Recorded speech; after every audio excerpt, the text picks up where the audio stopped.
Ok les gars, trade recap du 28 juillet. Aujourd'hui, je me suis break-even les gars. J'aurais pu prendre un trade de malade les frères, mais je me suis break-even dessus.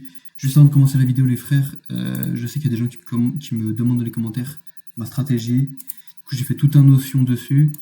Faut juste que je réécrive 2-3 trucs, mais je vais mettre genre le lien notion dans ma bio. Enfin, dans la bio de la vidéo, comme ça vous pouvez tout copier. Enfin, vous pouvez regarder toute ma stratégie en gros. C'est tout. Bref, sur la journée, moi, ce que je voulais, c'était que ça reteste le fair value en mensuel. Voilà, on avait un énorme fair value ici, et je voulais absolument que ça le reteste. Ça la reteste, et à partir de ce moment-là, j'étais bullish. Donc, on va se mettre en 1 minute. Voilà, donc à l'open, boum, on descend. On reteste le fair value ici, et à partir de ce moment-là, je voulais un long. J'ai pas pris de long ici, j'ai pas pris de long ici, j'ai vu qu'on ouvrait un 15 minutes ici. Et à partir de ce moment-là, on a edge le 15 minutes et on est juste descendu. On a fait une petite liquidité là et on a fait une SMT avec IS. À partir de ce moment-là, j'ai vu quoi? J'ai vu un fair value pendant 5 minutes. J'ai attendu qu'on l'inverse. Je crois que ça l'inverse ici. Je suis pas rentré ici, je suis rentré à peu près ici, je crois. Ouais, c'est ça, je suis rentré par là en gros. Ici. Et j'ai mis un break-even ici. Donc, boum, ça bouge pas. Grosse extension, je mets break-even, je me dis le price action n'est pas exceptionnel pour l'instant, je vais mettre à break-even pour être sûr.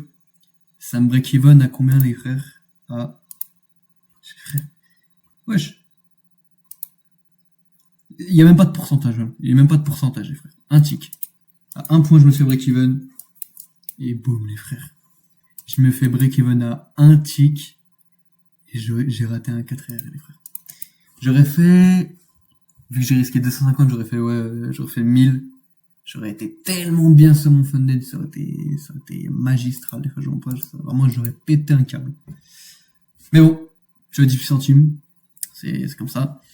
Et voilà, les gars, c'était le petit trade d'aujourd'hui. Je vais juste vite fait le faire le trade de vendredi. J'ai vu que j'avais encore les dessins de vendredi. Sur le trade de vendredi. Ah non, c'est pas vendredi. Aujourd'hui.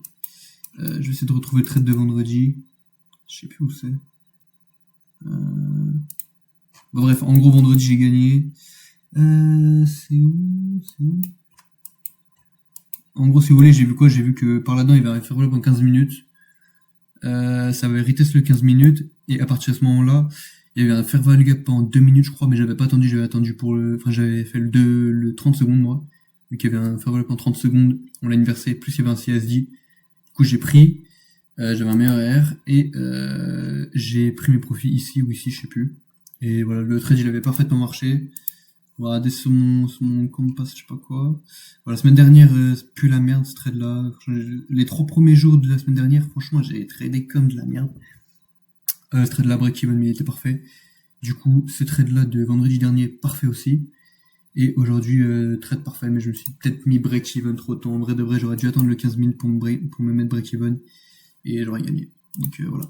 Leçon à prendre d'aujourd'hui, ne pas se mettre break-even trop tôt non plus quand le price action montre vraiment un momentum haussier, si je puis dire. Et voilà les frères, merci d'avoir regardé, abonnez-vous, likez et voilà, on se voit pour le prochain truc.